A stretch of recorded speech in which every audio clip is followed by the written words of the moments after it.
السلام عليكم ورحمة الله وبركاته. وعليكم السلام ورحمة الله.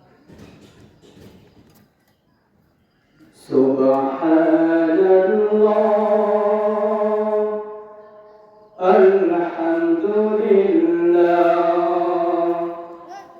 لا إله إلا الله سبحان الله الحمد لله لا إله إلا الله তুমি বাঁচাও তুমি মারো অবিরত ক্ষমা করো তুমি বাঁচাও তুমি মারো অবিরত ক্ষমা করো যাকে ধরার তাকেই ধরো তোমার বোধই সবই আল্লাহ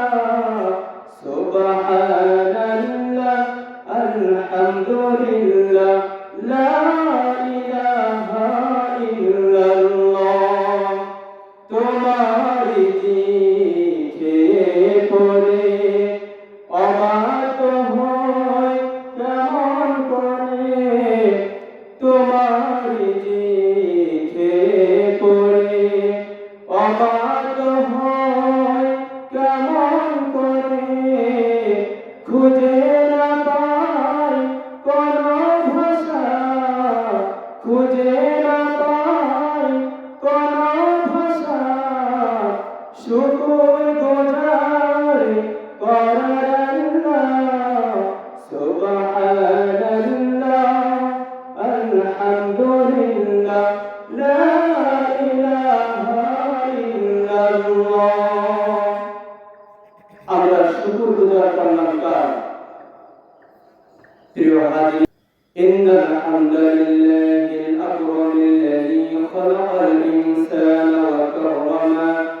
وكرمه من البيان ما لم يعلم فسبحان الذي لا يحصى امتنانه باللسان ولا بالقلم ونشهد أن لا إله إلا الله وحده لا شريك له الذي لا ضد له لا شبه له لا وزير له ولا كفيل له لا والد له ولا مثيل له وهو الواحد الصمد لم يلد ولم يولد ولم يكن له كفوا أحد ونشهد أن سيدنا وحبيبنا ومولانا محمدا عبد الله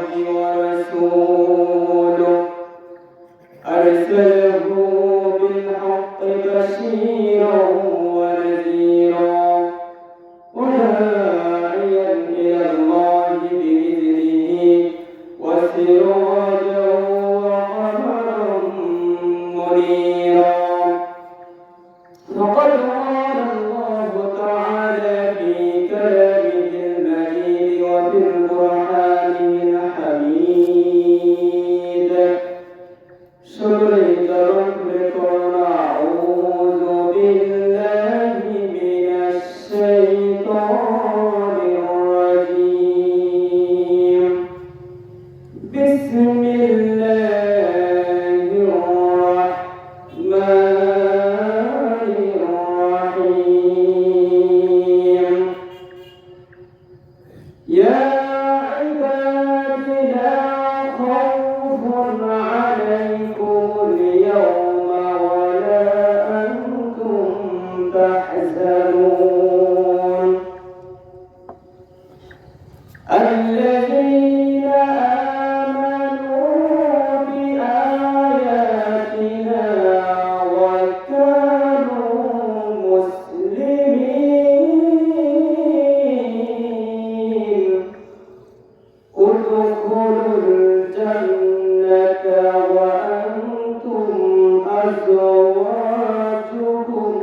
تحبرون.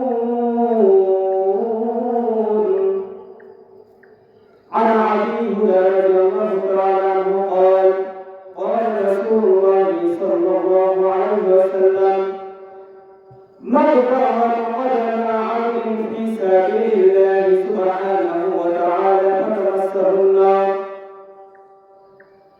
رواه البخاري.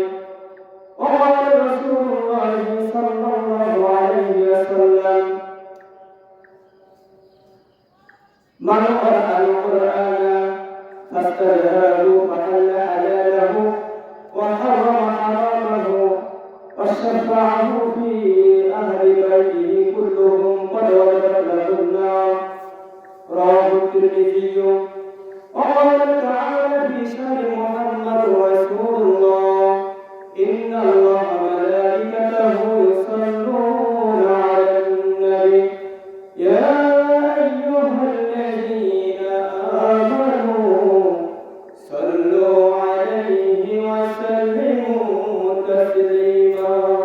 اللهم صل على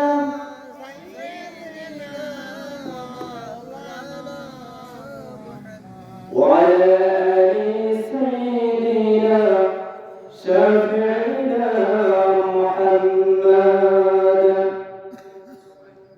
الحمد لله. সকল প্রশংসার মালিককে, সকল ক্ষমতার উৎসকে, কেউ যেটা পারে না সেটা পারেন কে, কেউ যেটা দেয় না সেটা দেন কে। এজন্য শুকরিয়া আদায় করতে হবে কার? কম কম না বেশি বেশি? আমরা সে আল্লাহর জন্য শুকরিয়া আদায় করি, বলি আলহামদুলিল্লাহ। রব্বানা লাকাল হামদ হামদান কাসীরান তাইয়িবান মুবারাকান ফি। লাকাল হামদু বিল ইসলাম, লাকাল হামদু বিল কুরআন, লাকাল হামদু বিল ঈমান। জিল্লাহ করে আমরা শুকরিয়া আদায় করলাম কার? সবসময় সে আল্লাহর প্রশংসা আদায় করতে হবে, ঠিক না? চলার সময়, খাওয়ার সময়, নামাজের সময়, ঘরে বাহিরে, মসজিদে, দ্বীনের ময়দানে, দ্বীনের রাস্তায়, আল্লাহর পথে, সকল মজলিসে আমাদের জবানে থাকবে একজনের নাম, চিল্লায় বলতে হবে ঠিক আল্লাহ।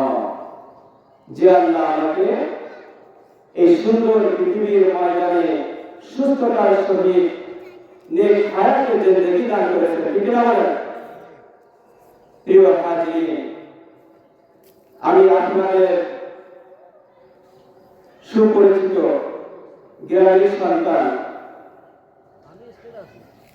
আলোচনার শুরুতেই আমি সম্মানের সহিত স্মরণ করছি খানপুর ঐতিহ্যবাহী পূর্বপাড়া যুব সমাজ কর্তৃক আয়োজিত আজকের এই মহতী আয়োজন তাফসীরুল কুরআনের প্রধান মেহমান, দ্বিতীয় মেহমান, সভাপতি সহ আমার সার্বভৌমিষ্ঠ তাওহীদি মুসলমান পর্দার আড়ায় অবস্থানরত সম্মানিতা মা এবং বোনেরা, আমার মাইকের আওয়াজ যত দূর যাচ্ছে তত দূর পর্যন্ত যত শ্রোতা এবং দ্বীনি মুসলমান ভাই বোন শুনতে পাচ্ছেন, সকলকেই আমার অন্তরস্থল থেকে সালাম ও মুবারকবাদ। আসসালামু আলাইকুম ওয়া রাহমাতুল্লাহি ওয়া বারাকাতুহু।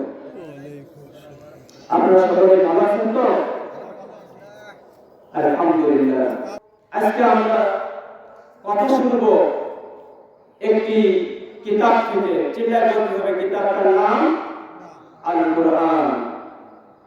আমরা জীবনের শেষ মুহূর্ত পর্যন্ত এই কোরআনের সাথে থাকতে রাজি আছি না নাই? এই কোরআনকে ভালোবেসে আমরা বলতে রাজি আছি না নাই? আল্লাহ কবুল করুন আমাদের, বলেন আমিন। সুতরাং আজকে কথা হবে শুধু এই কোরআন থেকে, কাউকে খুশি করার জন্য না, কোন সভাপতিকে খুশি করার জন্য না, কোন আয়োজককে খুশি করার জন্য না, কোন লিডারকে কোন নেতাকে খুশি করার জন্য না, যেটাই বলতে হবে কাকে খুশি করার জন্য, আল্লাহকে খুশি করার জন্য। সুতরাং আজকে কথা শুনবো আমরা এই কিতাব থেকে, ঠিক না বলেন? আল কোরআন কারীমের 43 নম্বর সূরা সূরাতুল যুখরুফের 67-68 নম্বর আয়াতের কারীমের মাঝে আল্লাহ রাব্বুল আলামিন বান্দাদেরকে ডেকে বলেন, ইয়া ইবাদি লা খাউফুন আলাইকুমুল ইয়াওমা ওয়া লা আনতুম তাহজানুন। জোরে বলুন আল্লাহু আকবার। হে আমার বান্দাগণ, আজ তোমাদের জন্য কোন ভয় নাই, কোন চিন্তা নাই, কোন চিন্তাগ্রস্ত তোমরা হবে না। আল্লাযীনা আমানু বিআয়াতিনা ওয়া কানু মুসলিমিন। যারা দুনিয়ার ময়দানে আমাকে বিশ্বাস করেছিলে, না দেখি ঈমান এনেছিলে, এই কিতাবকে বিশ্বাস করেছিলে, এই কোরআনকে যারা মেনে নিয়েছিলে, এই কোরআনের পক্ষে যারা ছিলে, তারা কোনো ভয় পাবে না, তাদের জন্য কোনো চিন্তা নাই। অকানু মুসলিমিন, আর যারা কিনা আত্মসমর্পণ করেছিল, খাঁটি মুসলমান হয়েছিল, উদখুলুল জান্নাতা আনতুম ওয়া আজওয়াজুকুম তুহবারুন। জোরে বলুন আল্লাহু আকবার। আর তোমরা জান্নাতে প্রবেশ করো, শুধু তোমরা নিজেরাই না, বরং তোমাদের জোড়ায় জোড়ায় স্ত্রীদেরকে নিয়েও তোমরা জান্নাতে প্রবেশ করো। ওয়া আনতুম তুহবারুন, আর তোমরা জান্নাতের নাজ নিয়ামত ভোগ করতে থাকবে অনন্তকাল। সুবহানাল্লাহ। তাফসীরে ইবনে কাসির, আল্লামা হাফিজ ইবনে কাসির রাহিমাহুল্লাহ, ইমাম ইবনে আবু হাতিম বর্ণনা করেছেন, তাফসীরে মুজাহিদ, তাফসীরে কাতাদা, সকল তাফসীরের ভিতরে এসেছে এই আয়াতের তাফসীরে মুহাদ্দিসিন কিরামগণ এবং মুফাসসিরিন কিরামগণ লিখেছেন, এই দুনিয়ার মধ্যে যত প্রকার বন্ধুত্ব আছে, কাল কিয়ামতের ময়দানে সকল বন্ধুত্ব শত্রুতায় পরিণত হবে। চেলাবল কিসে পরিণত হবে? শত্রুতায় পরিণত হবে। কিন্তু যে সকল বন্ধুত্ব আল্লাহকে খুশি করার জন্য, এই দ্বীন ইসলামের জন্য, কোরআনকে ভালোবেসে ঈমানের জন্য করা হয়েছিল, সেই সকল বন্ধুত্ব ইহকাল পরকাল অবশিষ্ট থেকে যাবে। বলেন সুবহানাল্লাহ। যখন মুমিন বন্ধুদের একজন মৃত্যুবরণ করে, আল্লাহ রাব্বুল আলামিন তাকে ডেকে বলে, ও আমার বান্দা, তুমি সব পেয়েছো কিনা? ওই বান্দা বলে, রব্বুল আলামিন, আমি সব পেয়েছি, কিন্তু আমার ওই বন্ধুর জন্য কি হবে যে বন্ধু দুনিয়ার ময়দানে আমাকে সৎ উপদেশ দিত, আমাকে ভালোবাসতো, আপনার হিদায়াতের রাস্তা বলে দিত, আমাকে সৎ কাজের ব্যাপারে ধৈর্য ধারণের প্রতি আমাকে উপদেশ দিত। আল্লাহ রাব্বুল আলামিন বলেন, তোমার বন্ধুর জন্য আমি রেখে দিয়েছি জান্নাত। সুবহানাল্লাহ। আর অসৎ বন্ধু নাফরমান, আল্লাহর অবাধ্যতায় জীবন কাটিয়েছে, সে যখন মৃত্যুবরণ করবে, তাকে আল্লাহ শাস্তি দিবে। সে লজ্জিত হয়ে বলবে, রব্বুল আলামিন, আমার ওই বন্ধু যে আমাকে আপনার অবাধ্য হওয়ার ব্যাপারে সুপারিশ করত, আমাকে সর্বদা খারাপ কাজের প্রতি আহ্বান করত, সে যেন দুনিয়ায় কখনো হিদায়াত না পায়। নাউজুবিল্লাহ। সুতরাং কিয়ামতের ময়দানে ওই জান্নাতি বান্দারা বন্ধুত্বের ব্যাপারে তারা সুপারিশ করবে, দেখা হয়ে যাবে, নাজ নিয়ামত তারা উপভোগ করবে। সুবহানাল্লাহ। আর যারা খারাপ বন্ধু, তাদের সাথেও ওই জাহান্নামের ভিতরে দেখা হয়ে যাবে। নাউজুবিল্লাহ। এই ব্যাপারে আল্লাহ রাব্বুল আলামিন আরো বলেছেন, সূরাতুল হাসরের 34 নম্বর আয়াতে আল্লাহ রাব্বুল আলামিন বলেন, লা ইস্তাউই আসহাবুল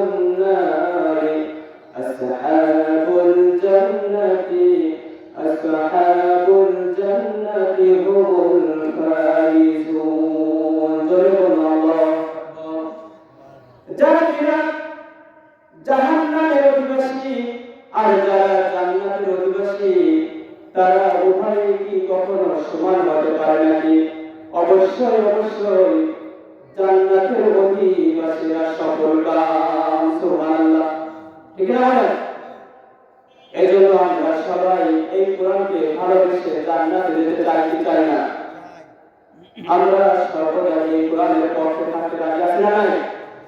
কোরআনকে যারা মেনে নেবে, কোরআনকে যারা ভালোবাসবে, আল্লাহ রাসূল সাল্লাল্লাহু আলাইহি ওয়াসাল্লাম তাদের জন্য আরো সুসংবাদ রেখেছেন। দেখেন সহিহ ইবনে তিরমিজি, সহিহ ইবনে হিব্বানের বর্ণনায় বিশ্বনবী বলেন, মান জাআলা কুরআনা আমামাহু কাদাহু ইলাল জান্নাহ ওয়া মান জাআলা কুরআনা খালফাহু কাসাহু ইলান নার। রাওয়াহু তিরমিজি। বিশ্বনবী বলেন, যে ব্যক্তি কোরআনকে তার নেতা বানাবে, কোরআনকে তার সামনে রাখবে, কোরআন অনুযায়ী জীবন গঠন করবে, কোরআনকে ভালোবেসে দিনের ময়দানে তাদের নিজের জীবনটাকে বিলিয়ে দেবে, কোরআনটাকে টানেও দেবে না, বামেও দেবে না, কোরআনটাকে টেনে টেনে আল্লাহর জান্নাতে নিয়ে যাবে। সুবহানাল্লাহ। মান জাআলা কুরআনা খালফাহু, আর যে ব্যক্তি এই কোরআনকে তার পিছনে রাখবে, কাসাহু ইলান নার, এবং কোরআনকে অমান্য করবে, কোরআনকে ভালোবাসবে না, কোরআনের বিপক্ষ অবস্থান নেবে, মুনাফিকি চরিত্র যার হবে,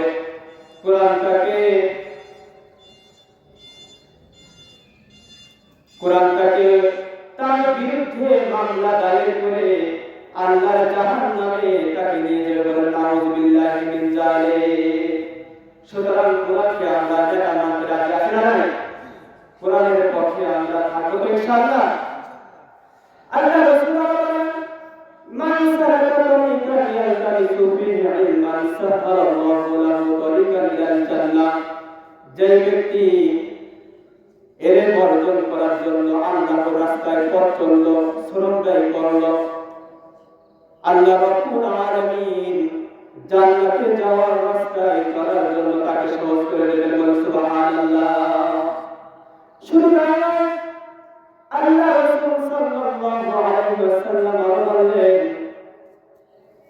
মান ক্রাআল কুরআনা ফাস্তাজহারাহু, যে ব্যক্তি এই কোরআনকে পড়বে, ওয়াহিফযুহু এবং মুখস্থ করবে, ফাস্তাজহারাহু এবং এই কোরআনকে যারা যারা প্রকাশ্যভাবে তার হুকুম আহকামগুলো মেনে নেবে, ফাআল্লা হালালাহু ওয়া হারামা হারামাহু, এবং কোরআনের হালালগুলোকে হালাল হিসেবে জানবে, আদেশগুলোকে পালন করবে, ওয়া হারামা হারামাহু এবং নিষেধগুলোকে নিষেধ হিসেবে মান্য করবে, আল্লাহর হুকুমকে যারা মেনে নেবে, আত্মসমর্পণ করবে, খাঁটি মুসলমান হবে, আদখালাহুল্লাহুল জান্নাহ, এই কোরআনটাকে শাফায়াত করে জান্নাতে নিয়ে যাবে। বলেন সুবহানাল্লাহ।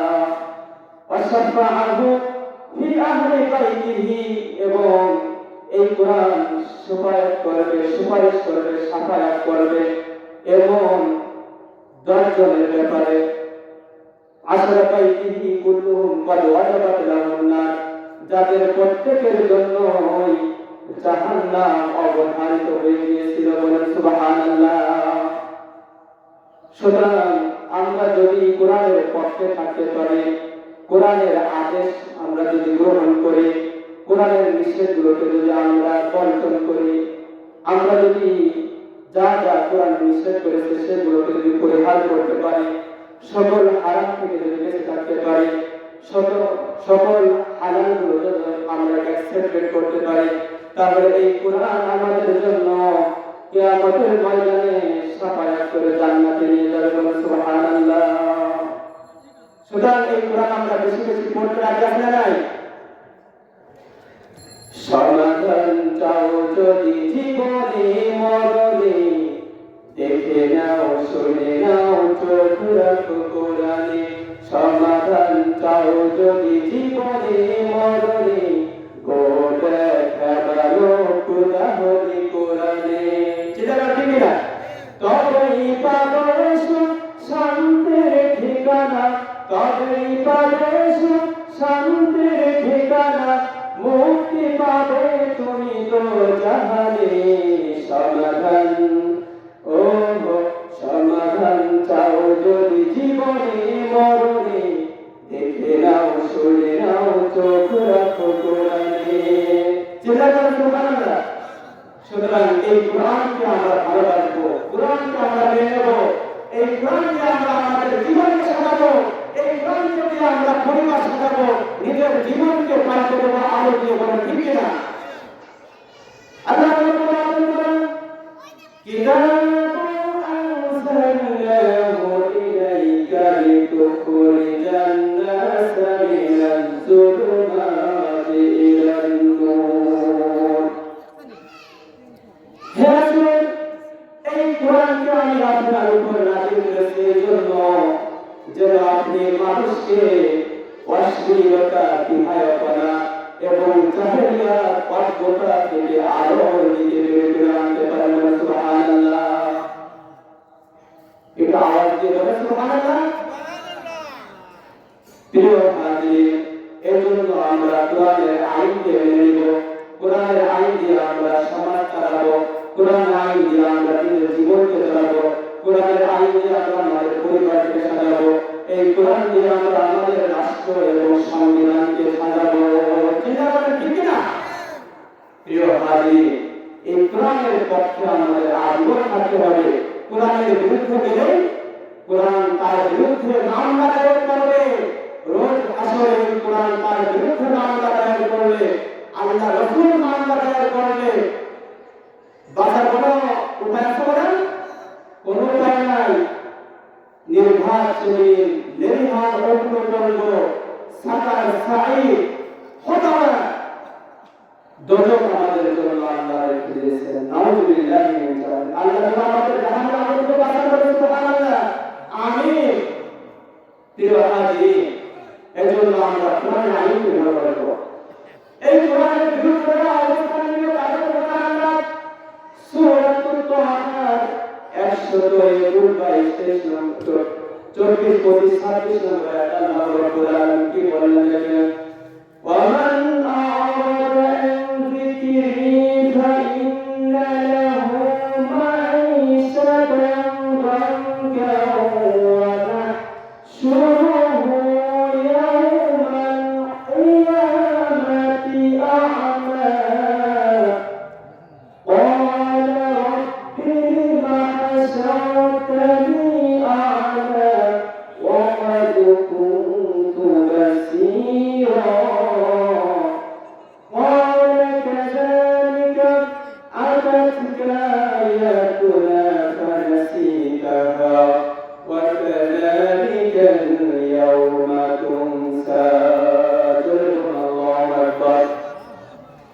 এই কোরআন থেকে যারা মুখ ফেরাবে, এই কোরআন থেকে যারা ঘুরে যাবে, এই কোরআন মোতাবেক যারা জীবন পরিচালনা করবে না, এই কোরআন অমান্য করার কারণে কিয়ামতের ময়দানে আল্লাহ রাব্বুল আলামিন তাদেরকে রোজ হাসর করে উঠাবেন।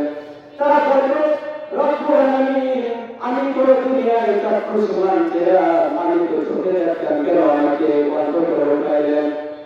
এই কোরআনের কারণে আল্লাহ রাব্বুল আলামিন বলবে, ও অন্ধ অধিবাসীগণ, তোমরা কিয়ামতের ময়দানে আজ অন্ধ করে উঠেছি, কারণে দুনিয়াতে তোমরা আমার কালামকে প্রত্যাখ্যান করেছিলে, আমাকে ভুলে গিয়েছিলে, এই জন্য আজকেও আমি তোমাদেরকে ভুলে গেলাম। নাউযুবিল্লাহ বলেন। সুতরাং আমরা যদি কিয়ামতের ময়দানে ভুলে যাই, বাঁচার কোনো উপায় আছে? বলেন নাই।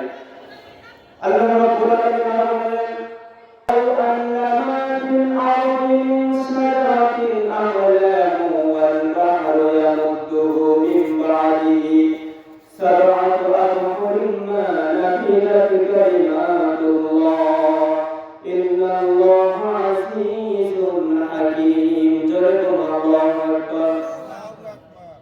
আল্লাহ বলেন, ওহে বিশ্ববাসী, আমার বাণী দেখার জন্য পৃথিবীর সকল গাছগুলো সাগরকে যদি কলম বানানো হয়, পৃথিবীর সকল সমুদ্রগুলোর সাথে যদি আরো 7টি সমুদ্র এনে যদি কালি বানানো হয়, আর আল্লাহর কথা যদি দেখা শুরু করে দেওয়া হয়, পৃথিবীর সকল কালি শেষ হয়ে যাবে, কিন্তু রব্বুল আলামিনের এই কালামের পানি কখনো শেষ হবে না। সুবহানাল্লাহ। সাগরের জলকে কালি করে, গাছের পাতাকে খাতা করে, তোমার মহিমা দেখা শেষ হবে না, যদিও লিখি আমি জীবন ভরে। জীবন ভর আল্লাহর গুণগান গেয়ে গেলেও কখনো শেষ করা হবে না। এই কোরআন সূরাতুল ফাতিহা, কোরআনের মা জননী বলা হয়, সবথেকে শ্রেষ্ঠ দামি সূরা কোনটি? সূরাতুল ফাতিহা, যেটা আমরা প্রত্যেক নামাজের প্রথমেই পড়ি। আমার সাথে পড়ুন, আলহামদুলিল্লাহি রাব্বিল আলামিন। আল্লাহু আকবার। সকল প্রশংসা বিশ্ব জগতের প্রতি পালক আল্লাহর জন্য, ঠিক না? সুতরাং এই কোরআনের বিরুদ্ধাচরণ করে, আল্লাহর বিরুদ্ধে গিয়ে, নবীদের বিরুদ্ধে গিয়ে এই পৃথিবীতে সম্মানের সাথে কেউ টিকতে পেরেছে বলেন? কেউ টিকতে পারে নাই, সকলেই ধ্বংস হয়ে গেছে। কথা বলেন ঠিক না?